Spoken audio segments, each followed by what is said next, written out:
Hey guys, welcome back to the Community Cares Podcast. I'm Dave. I'm the Executive Director here at Good Shepherd's Clothes Closet. And I'm Chaplain Chaz Blackburn. I have the honor of being the president of this awesome organization. And even though it's given me more gray hairs, my heart is with this ministry. We do such great work to just reach the vulnerable and to not only clothe with clothing, but honor and hope and dignity. And we have a special guest on today. Woohoo! As the president, Dave and I always talk about expanding our board and those professionals that can really contribute and have the right heart. And so we're excited to introduce you to a new board of director for us, and I'll let him introduce himself. Hey, I'm Jon. I'm excited to be on the team here, and yes. Yeah, thank you, Jon. Yeah. You're he's not a big talker, so he's normally the quiet guy in the background. Engineer. Yes. Civil engineer. Smarter than both of us. Smarter than both of us. I don't know about that. Maybe no more. No, I wouldn't say smarter. But we really appreciate you coming on the board of directors and being here for the show today. Thank you. Yeah, thanks for having me.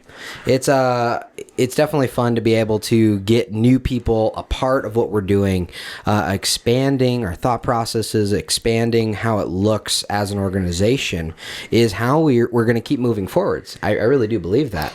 Because new perspectives, new mindsets helps us grow, and I've known Jon for a long time. We've been friends since I think I was 22 when I met you. Really? Yeah. I think so. Sounds I was about young. right. Because Nika and I were newly married. Yeah. Like brand new married. Wow. Yeah. How long have you guys been married? Oh, brother. I don't know if I want to reveal it because I might get in trouble with her. I don't think Nika should watch this episode. I know that was a long. We've been married for 10 years. Awesome. Well, Together 14. Yeah, okay. That's amazing. That's great. This year is our 10th year anniversary in April. Very cool. It's a decade of marriage and 1 decade. Longer.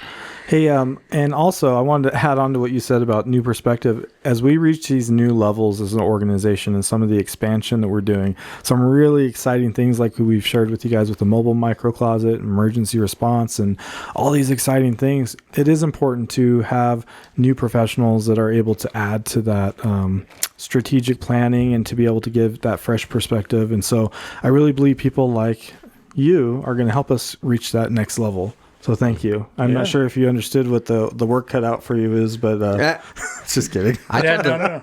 I lied to him and told him it was easy. So. Yeah, did you? I just figured I'd figure it out as I go. That's the best way, though. That's the best way. Good Shepherd's Clothes Closet is a small local nonprofit here in Sparks, Nevada, but we are growing, ever changing, and helping more people than ever.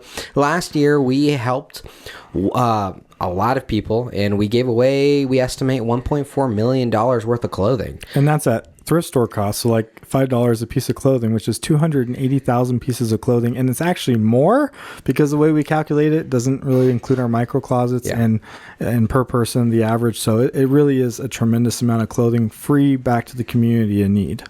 Yeah, and it's just expanding. So in our services, we want to make sure we're always continually expanding and growing, which is why we're doing the mobile micro closet program. We're gonna let you guys in on a secret about the next thing. Oh wait, no. Oh no, sorry. Nice try, bud. There's more. No, just kidding. Wait, there's more. So that being said, let's get into our sponsorship segment. The first sponsor we want to highlight today is Shelley's Hardware. Shelley's Hardware sponsors Good Shepherd's Clothes Closet. We really appreciate you guys. You guys are awesome, small, local hardware store. And they're just so awesome. Very kind, great people. Shelley's Hardware, you can get that bolts, or you can get that big something, right? You can get that. I don't want to say leaf blower. You gave me a hard time about that, bud. But you could get a leaf blower there. I mean, the leaf blower they donated was really cool. It was cool. I almost put into it to that raffle, but at the silent auction. But I don't have a yard really because I'm in a duplex, so they take care of the landscaping. I'm like, oh, Maybe Oh, for the snow, man. you know? It's just cool looking like Transformers. Just Yeah. put it on your mantle. Yeah. Just put it on the mantle. And yeah, so we really appreciate you guys, Shelly's Hardware. Thank you for being a continual sponsor. Our next sponsor we want to highlight is Spherion. Spherion understands the unique needs of the Northern Nevada job market. They connect qualified candidates with leading companies, ensuring the right fit every time.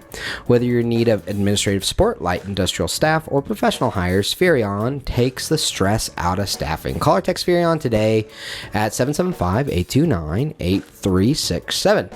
Yep. Thank you to Brian, the vice president, and his teams. I mean, great people that I always really appreciate when they support local nonprofits, when they're a local business. We need to keep it local and support local, especially when they step up like they do. Yeah, so they're awesome. The last one, I actually met with him today, Jason Messick over at Relentless Business Mastery. Thank you, Jason. They're a local Reno-based digital marketing agency specializing in services such as local SEO, web development, pay-per-click advertising, and social media management, and so much more. And so much more. Hey, what about our so floor much more. sponsor? Not yet? Not yet. We don't have it yet. We don't have it publicized yet. Okay, it's exciting. Soon. Paperwork is being drawn. Awesome. We will see. I love seeing it takes a village, right? And Yep. to see all these different organizations coming together to support Good Shepherd's Clothes Closet is fantastic, you know? Oh, I know. It's fun to see how people want to... You guys watch this. You guys share this. You guys help make this happen.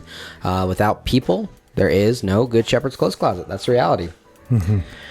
So, Jon Cole, my friend. John in the hot seat. Thank you for being here. We appreciate it.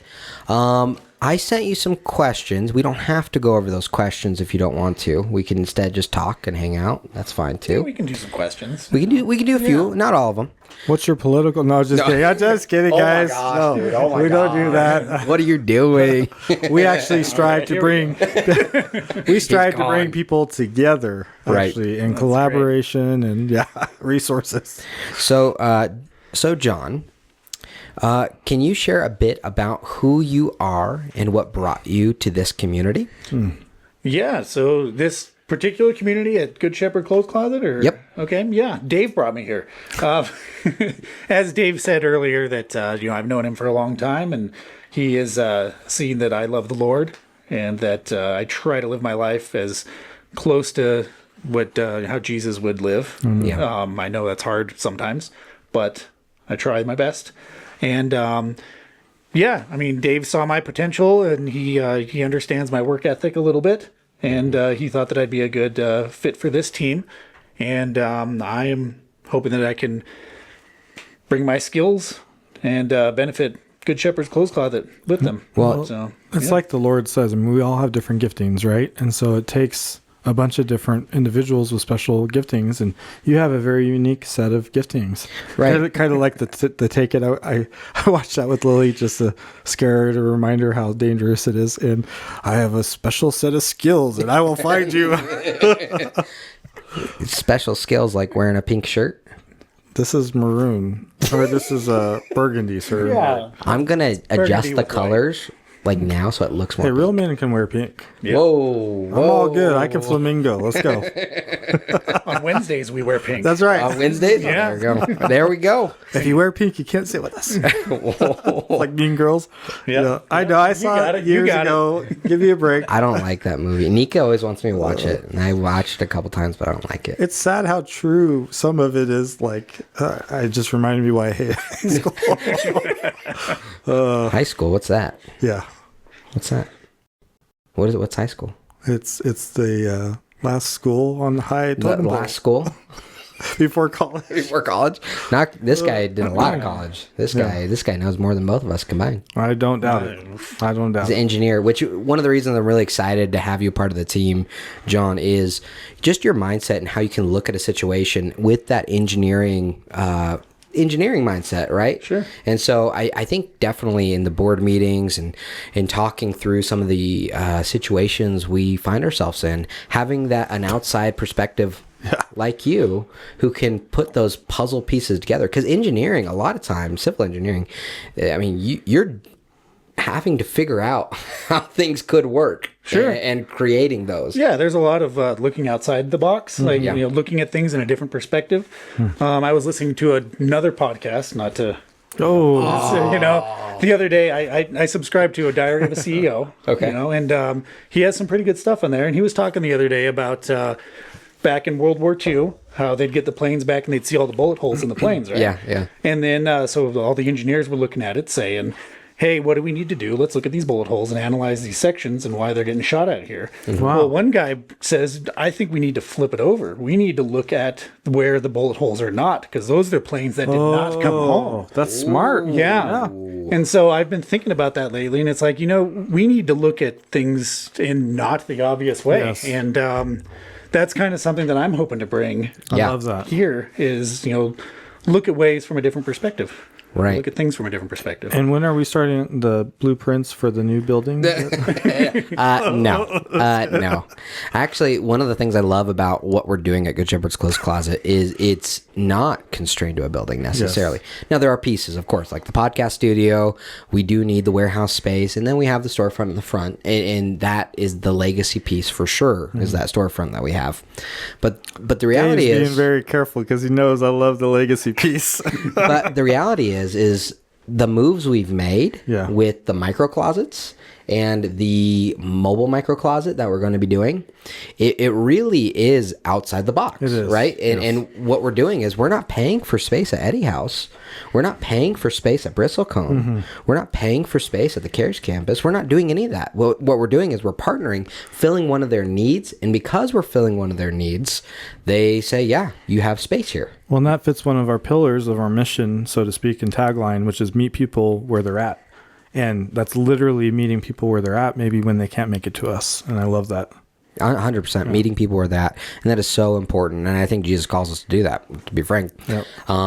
To meet people where they're at, to clothe the naked, to be people for the community and the community. Amen. Right? I mean, that's what it is. And literally, I'm looking at the cameras right now. We have Crossroads right now getting clothes. Was that why it's blowing up back there? That's why.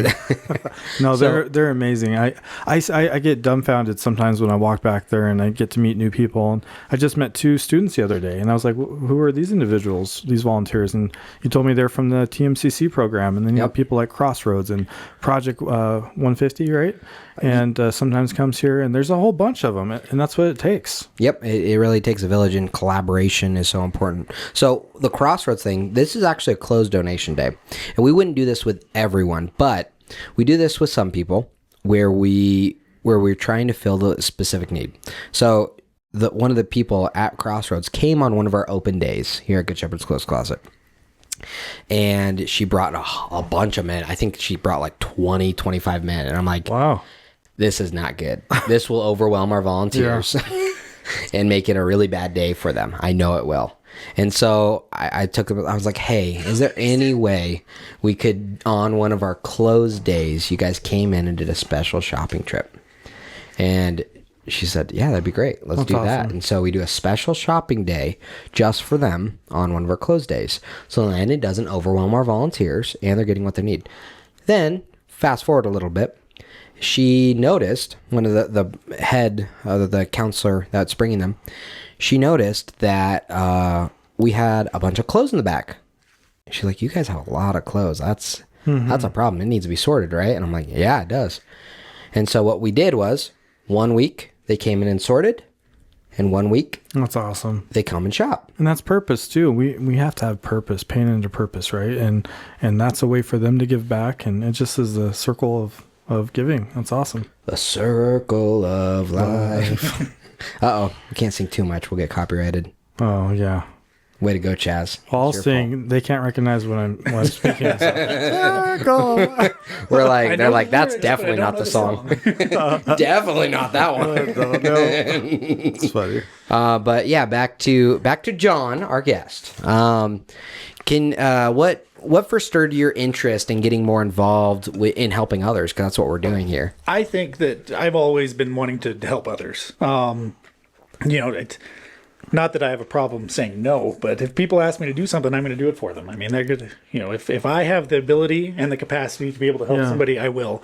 And Dave asked me to join this team, and I did some research on it and asked Dave what it's all about. And it seems like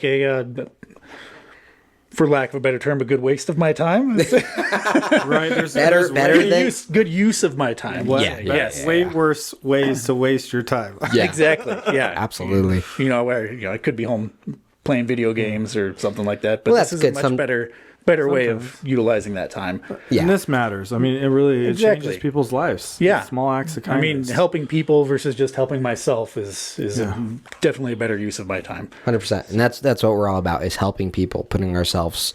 I mean, we have 35 people that come in every week, sacrifice 4 hours in their day, and volunteer and make this happen.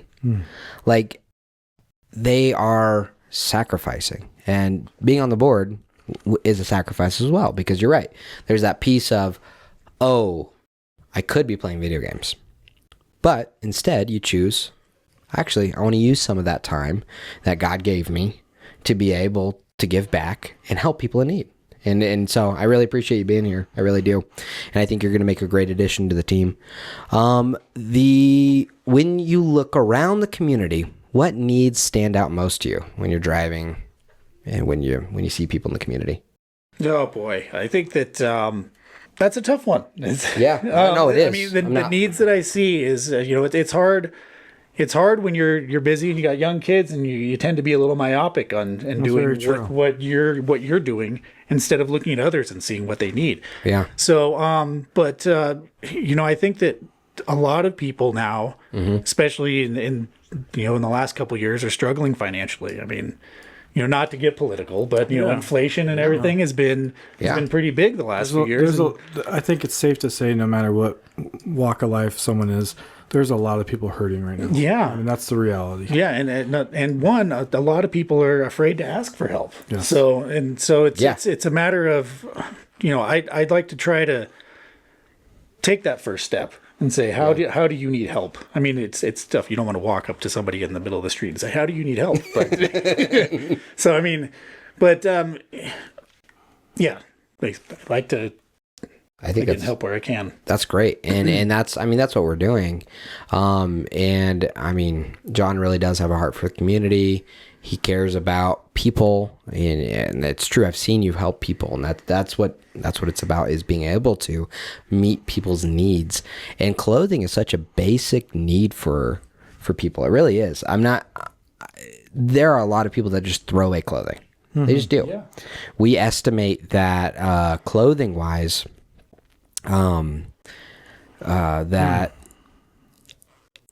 what was the number? I had them all. It was funny. We were pop 2 years ago at Earth Day about. I know. Now we forgot. Oh, that's right. 4 million pieces of clothing get thrown away every hour in the U.S. Yeah, something. 4 million. I mean, there's a lot of people. Yeah. But not really. There's 300 million people in our country, or 350 million. And you think about that, it is very wasteful. Fast fashion, and and that's why we partner with places like Carhartt and other places who have their write-offs. I get there's fast fashion, things go out of style, whatever, and then they donate to us, and we're able to distribute it to people that need it most, rather than it going in the trash. Amen. And unfortunately, sometimes clothes goes in the trash. Yeah, that's the reality. So what is one thing, not to reverse it and asking you guys questions. Whoa. So what is one thing that how Good Shepherd Clothing Closet is making it easier for people to donate clothes? I got it. You ready? Yeah, go ahead. Oh, to donate. I thought you meant get. No. Because if people are throwing away clothes, we want to make it easier for them to be able to give the clothes instead of throwing the away. great part is we have specific donation days with certain hours. You can get it at getclothes.org, but they can literally drive up to the back. They ring the doorbell, and we'll have someone come open the door and unload the clothes for them, very simply, and we give them a receipt and a thank you, and that's it. And then they get to know that their clothes are not being sold for a profit of a corporation, no offense, but our clothes literally go back to somebody in need, and we never charge them. I mean, that is why this model is so unique. It's also hard to keep afloat, but because of the community coming together, we were able to do it and thrive. But it is just an amazing cause because we have a lot of people who lose loved ones, right? And unfortunately, they're getting ready to clean out the closet. It's been a few months and they want it to mean something. That was their father's, suits or their father's jeans. And so they bring them here and they know it's actually easier to let go of that in a sense because it's going to go help somebody. And so that's the beautiful part about our donation process and how that goes to help those in need. Right. It's the only place in town, really, you can just ring a doorbell. Someone comes out and grabs it out of your car. That's not normally a thing at most donation places. Normally you have to get out, you got to hand them stuff, whatever. So we definitely have a good system here. Now, it is limited hours. And the reason it's limited hours, and it should be limited hours, is because it creates a barrier. So what we found was when we had open floodgates and everyone was just able to donate Which all the we were time, grateful for, but it created problems. Yeah. It created big problems. So you look back there right now, there's no close in almost any of the events because we're able to process and go through the donations well. But before, we were getting donations that, and I know people are donating out of the goodness of their heart, I get it. But we were getting donations with holes, stains, and piled up all the way to the ceiling in the back. And no joke. That's not exaggeration. I'm not exaggerating. Wow. It was bad. And so we actually had to close our donations for an entire month to fix it. We just were like, I don't know what else to do. This is a fire hazard. This is bad. We want to make sure we're protecting our volunteers, protecting the people shopping in the store, and that we're getting quality donations. Okay. So by limiting the hours, you found that the quality of the donations has increased? As well as a limit of bags that they can donate. 5 per person, correct? Yep, Okay. 5 per person. Yeah. And so, that it also encourages people to give them more quality clothes out of those 5 bags. And then, there's still places they can donate, like Big Brothers, Big Sisters for the ones with the holes. I mean, that's who we give them to. Yeah. And they actually send them overseas to become rags and get a donation to support their nonprofit. So that also doesn't go in the waste. But we weren't able to process with how much came in. It was chaos, dude. Like, it got to the point where I'm like, what are we supposed to do? Like, what are we supposed to do? We had to shut down for a month. Yeah, 1 month. Donations. And we had board members that were saying, you need to shut down longer, Dave. This is so bad. Yeah, they didn't think we would do it. And I'm like, bet. They're Let's just go. not. Let's they're go. not used to seeing you work. So, but you got in there and you made it happen. We Just worked really hard as a team You nailed it. and worked really hard. Got groups in. Yeah. And the community responded. The crossroads thing that I mentioned earlier, that was a part of it. That's awesome. They helped knock it out. So, yeah, it's big. And so there are ways people can give that is beneficial. And there are also alternatives too. So, but clothing coming in here, and going out to people. I saw 1701 group. I saw a billboard on my way. I was dropping off my son this morning at my parents' house. And I saw the billboard and it said, we gave away $1.3 million to veterans, which is awesome. That's huge. That's great. But last year, we gave away $1.4 million worth of clothes at this location. And it made me think, like, are we doing this wrong, Chaz? Why do we give it away for free if they're able to make that big of an impact with selling them? Well, what do you think? And I used to be on the 1701 group board. I recently left the advisory council because I had to streamline some things in my life for just the main ministries and organizations I'm leading and helping. But one thing I do respect, I just want to give a shout out, is they have some amazing philanthropic programs for children and schools, 100%. veterans. And so their model is different. Theirs is designed to generate income to give to those programs. Ours is meeting a need that's not usually talked about, which is the people that can't afford the clothes. So we don't sell them. And that's our goal and mission. And that's why we really own that in the community. We really are the only one in Northern Nevada that allows you to answer your question, but reverse for the clients instead of donations. What makes it so easy to become a client? We're a low barrier. That means no judgment. If you're an undocumented immigrant, if you're homeless or displaced, if you're it doesn't matter your situation. You're a school child with your mom, just a community member that needs extra support. No matter your circumstance, you can come in here once a month with an ID or clarity card. And if you don't truly have an ID of any kind, we will still work with you, but you're going to get clothes once a month. And that's I believe that's the heart of the Lord, just to love on people. And to be able to make sure people are clothed. It's really simple. And it's not just clothing them either. It's the experience. It's what is your name? You know, a lot of times people will ask for prayer and just want to be known. Like we had Emilio on from Young Life, and their mission is to help the children be known by name. Same thing, you know, when you just throw money at somebody, it's still a nice thing that you're trying to help them. But I know when I've given money or a gift card to a homeless individual or displaced individual, I will a lot of times go and take a few minutes and say, hey, if I can stop and walk up there, you know, what's your name? You know, I'm Chaz, and it's so nice to meet you. And it's really sad how shocked they are, because they're used to people just giving them money. Would they also want to feel human and have the socializations and know that somebody actually sees them for who they really are? And that's what we do that's so powerful. Well, the 800, so important, sorry. Yeah, no, the 800 people a month that come in here. And it's more than that. You lowball for dad. And I love it. I love it, but it's low. You know, I calculated it on the calculator for our numbers, and I was like, wait a minute, it's more like 1,100 at least a month. But it's. I like to be conservative with our estimates, and I think that's wise.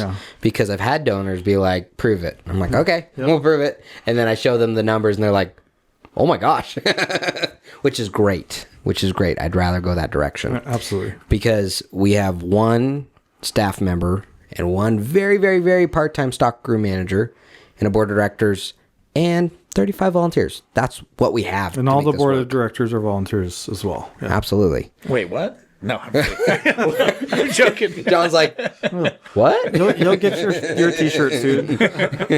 You'll get your t-shirt. That is your payment. So, John, when you think about the next few years, what's your hope for our community? I hope that people work together better. Yeah. You know, everybody now just seems to be against each other. If you know, I know you weren't going to bring up politics, but if my political view is different than yours, a lot of people would say that, you know, we can't be friends. Right. We can't talk. We can't collaborate with each other. But in my opinion, I think if we have different political views, we could be better together. Yeah. I mean, because we could... Different perspectives. Different perspectives. We can agree to disagree, but from a respectful discussion standpoint. Exactly. And that's what's missing. And, you know, I just was at a hospice meeting, and I won't say the person's name, but as a chaplain, I had people go around and say something positive that happened in that week, because there's been so much darkness from all different kinds of things going on. It's really starting to impact people. I mean, people are really struggling across the board. And so it was really cool, though. And you said exactly what one of the individuals said. That person said that they went on a trip with some of their friends that they hadn't seen in a long time who have different political views. But it was so healing. They were able just to have a trip together, and they didn't talk about that stuff, and they just spent time together. And it was the first time in a very long time. And that's what we're missing, too. Right. It's just being able to come together like that, you know? Yeah, Chaz. I want to apologize for being so mean to you, okay, bud? Thank you. I really hurt your feelings a lot. Do you really mean it? No, not at all. He's laughing. Yeah. It's definitely a big deal to be able to come together, to be able to work together. Chaz. Wait. A big deal for you and I to come together? Yes, it is. Is it really that big of a deal? It's a big deal. Buddy. Oh, my God. You're so mean. Hey, do you have final thoughts? Or was that your final thoughts? I got a lot of final thoughts. We always end with Chaz final thoughts. I do have a final thought. Our cliche saying is be the change that you want to see in the world. Thank you for joining our mission and helping be that change and contributing. And I look forward to working with you and hearing, you know, Dave make fun of me more in front of you and you laughing, and we'll all have some fun. Yeah, that's the one thing Dave's good at, is making fun of people. Tell me more. There's some stories there. There's some history. Yeah. No, I agree. I think it's going to be fun. It's awesome. I love that. Not to say... I don't like to say this too often in public, but because I know ageism is a real issue. I love our older board members. I really do. But our board tends to lean older, and most boards tend to lean older. So it is nice to have someone younger on our board. Diverse board, yeah, in age and everything. To diversify the board a little bit more, to have different perspectives. Thanks. I wasn't sure where you were going with that, if I was older or younger. You are in the younger, dude. Yeah, you're in the younger side. Well, I think a few of our board members are 90 or... No, I'm just kidding. I love you guys. Oh my gosh. Oh, just joking. I don't think the board really watches the show. Well, so that's good. Okay. No, seriously, one of my best friends is 70. I don't really care about age. Age it does not matter to me. What matters is how that person's soul and how do they care for people in the community and why. Posture, right? sure. That's what I care about. Like, I think that's really important. Heart. What is your heart? Why are you doing what you're doing? And does it really matter the way you want it to? Because I waste time at home, right? We all waste time. And so I loved what you said near the beginning. Like, it could be time, I could be sacrificing, or I could be just playing video games, right? But instead, you want to sacrifice. And that's what it's all about here. You that answered the collaboration call. piece. I mean, he answered the call. That's a big step. Yeah, he a lot of answered my people phone don't. call. Literally, yeah. Oh, it's Dave calling again. Oh I should probably boy, answer. I should answer this time. No, it's really important to be able to answer the call, to be able to make a choice, rather than choosing myself, choosing to be sacrificial. Mm-hmm. If you want to learn more about Good Shepherd's Clothes Closet, please visit getclothes.org. We are here for you if you have questions. info@gsccreno.org. And you can ask anything you like. You can ask, what kind of hair gel does Chaz use? I don't know. What else do you want to use? I just don't wash it. I'm just kidding. Oh my gosh. Oh my gosh. Yeah, real quick. I used to, when I was younger, I loved the Twilight guy's hair. Don't judge me. I thought he had really cool hair back then. And so I was reading, like, how does he get the hair to go in that, like, motion and be that long up there? Oh and my gosh. And it literally, you research it, it's literally because he didn't wash his hair. He says it straight up. Ew. Addison didn't wash his hair. Ew. So yeah, I was like, it's okay. He was the worst Batman. He was the worst Batman. Terrible. Did you watch it? It was I bad. have not yet. So thank you for saving a few hours of my life. Dude. What, you liked it? I mean, it wasn't looking at me. It wasn't terrible. Oh my goodness. It was terrible. Batman's always fun though. Dave likes Jar Jar Binks. That's his favorite Star Wars. No. All right. He knows me. He's like, here. no, I know Dave. I'm actually reading that book, Red Harvest. You recommended it to me recommended it a while ago. It gets a lot of people don't like it, but I thought it was It's a cool fun. twist. It's a fun twist. Yeah, you don't get a lot of Star Wars horror. I know. Yeah, I like it a lot. Yeah. We're big Star Wars nerds. I can tell. I like Star Wars. We help over 800 people a month, no matter what. We're asking you to come alongside and help one. All right, guys, thank you so much. We'll see you next week. Take care.